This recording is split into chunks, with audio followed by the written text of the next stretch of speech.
Hi hello welcome to Indian knowledge university. ఈరోజు current affair మరియు విద్యా ఉద్యోగ సమాచారం చూసుకుంటే మనకి ఈరోజైతే చాలా పాయింట్స్ అయితే రావడం జరిగింది. సో మన వీడియో చూసిన వారు లైక్ చేయడం మాత్రం మర్చిపోద్దు. మీరు చేసే లైక్ వల్ల మరికొంతమంది విద్యార్థులకు ఈ వీడియో చేరే ప్రయత్నం జరుగుతుంది. టీఎస్పీఎస్సీ ప్రక్షాళనపై చర్చలు అంటూ మనకు ప్రధానంగా అయితే రావడం జరిగింది.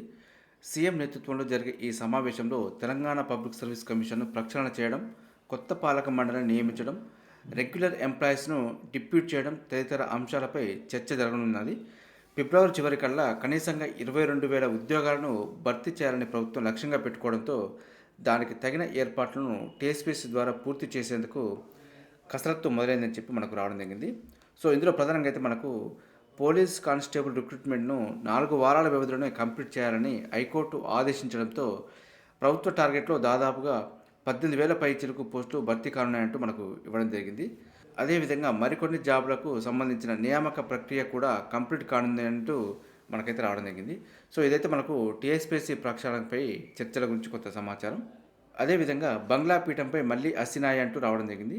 ప్రధానిగా వరుసగా 4వసారి ఎన్నిక, ఆమె పార్టీ అవామీ లీగ్కు 3/2 మెజారిటీ అంటూ మనకు ప్రధానంగా రావడం జరిగింది.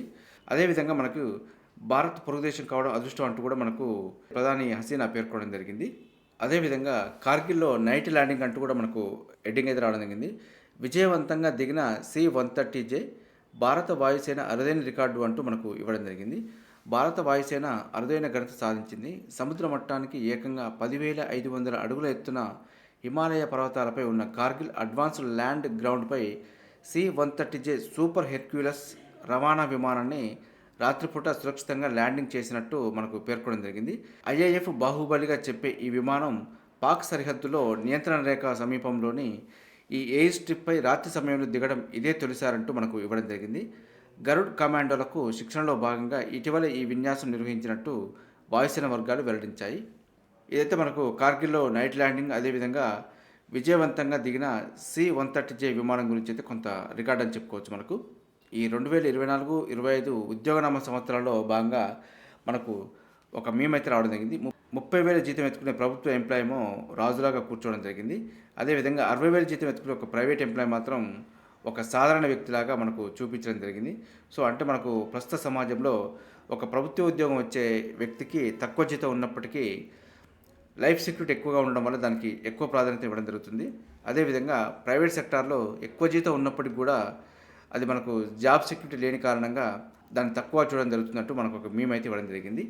సో కాబట్టి మీరైతే ఈ ప్రస్తుత అవకాశాన్ని అయితే ఉపయోగించుకునే ప్రయత్నం చేయండి.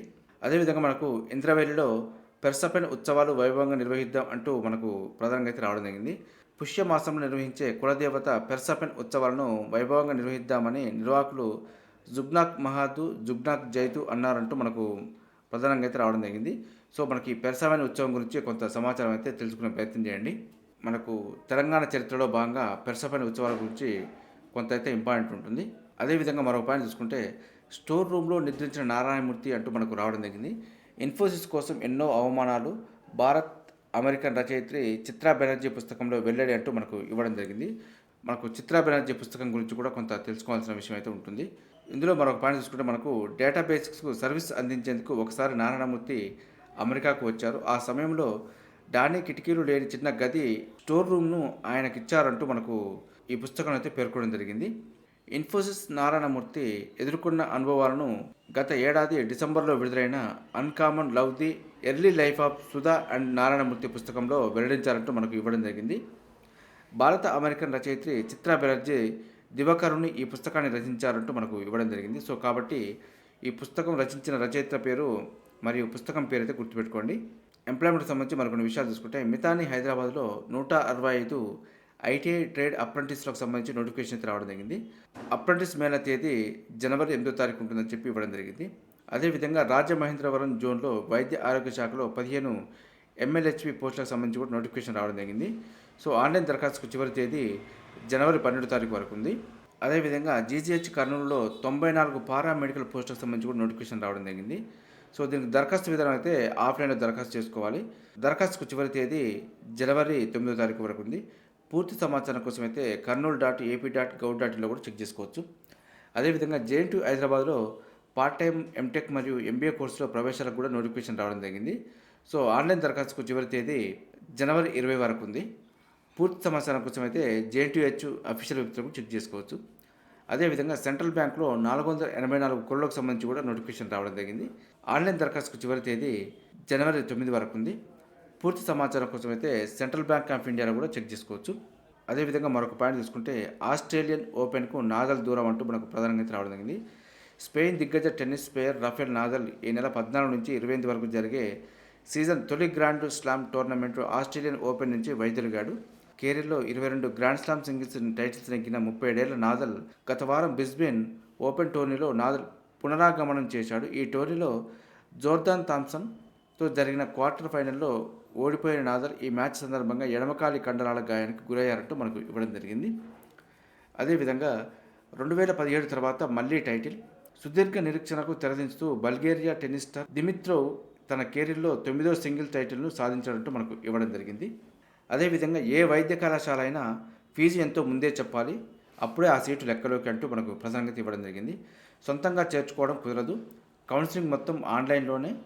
పోస్ట్ గ్రాడ్యుయేట్ వైద్య ప్రవేశాలపై ఎన్ఎంసీ కొత్త మార్గదర్శకాలు అంటూ ఇవ్వడం జరిగింది. పోస్ట్ గ్రాడ్యుయేట్ వైద్య ప్రవేశాలపై జాతీయ వైద్య కమిషన్ ఎన్ఎంసీ కీలక మార్గదర్శకాలను జారీ చేసిందంటూ మనకు ఇవ్వడం జరిగింది. సో ఇదైతే మనకు ఫీజు ఎంతో ముందే చెప్పాలి, అప్పుడు మాత్రమే ఆన్లైన్ కౌన్సిలింగ్ ప్రవేశానికి ఇవ్వడం జరుగుతుందంటూ మనకు పేర్కొనడం జరిగింది. మరో పాయింట్ తీసుకుంటే ప్రైవేటు వర్సిటీలో రిజర్వేషన్లు అవకాశాలను పరిశీలిస్తున్న ప్రభుత్వం, అవసరమైతే చట్ట సవరణకు యోచన అంటూ ఇవ్వడం జరిగింది. రాష్ట్రంలోని ప్రైవేటు విశ్వవిద్యాలయాల్లో ప్రవేశాలకు సంబంధించి రిజర్వేషన్లను అమలు చేసే అవకాశాలను ప్రభుత్వం పరిశీలిస్తుంది. సాధ్యాసాధ్యాలను అధ్యయనం చేసి అవసరమైతే చట్ట సవరణ చేయాలని చెప్పి యోచిస్తుందంటూ మనకు ఈ మేరకు రాష్ట్ర ప్రభుత్వ ఆదేశంతో ఉన్నత విద్యా మండలి అధికారులు దేశంలోని వివిధ రాష్ట్రాల ప్రైవేటు వర్సిటీల చట్టాలను పరిశీలిస్తున్నారంటూ ఇవ్వడం జరిగింది.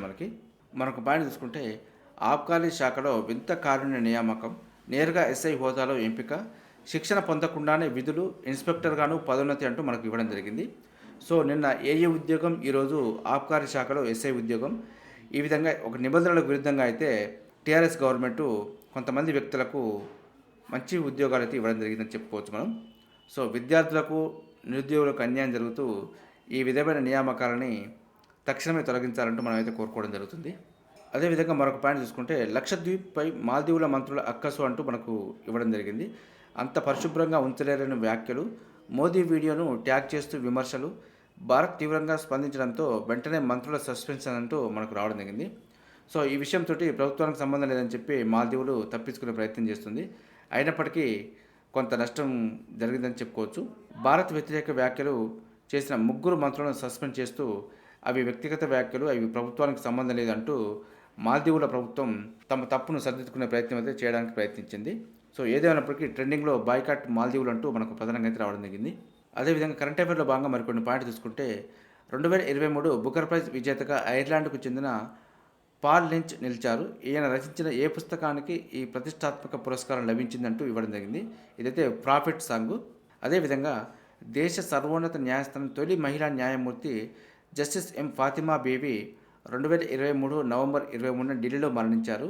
ఈమె ఏ సంవత్సరంలో సుప్రీంకోర్టు జడ్జిగా నియమితులయ్యారంటూ ఇవ్వడం జరిగింది. ఇదైతే మనకు 1989. అదేవిధంగా ఏ రాష్ట్రంలోని 2 అభయారణ్యాలను కలిపేసి దేశంలోనే అతిపెద్దదైన పులుల అభయారణ్యాన్ని ఏర్పాటు చేయాలని ఇటీవల కేంద్ర ప్రభుత్వం నిర్ణయించింది. ఇది మధ్యప్రదేశ్. చూసారుగా, ఇది ఈ రోజుకు సంబంధించి కరెంట్ అఫైర్ మరియు విద్యా ఉద్యోగ సమాచారం.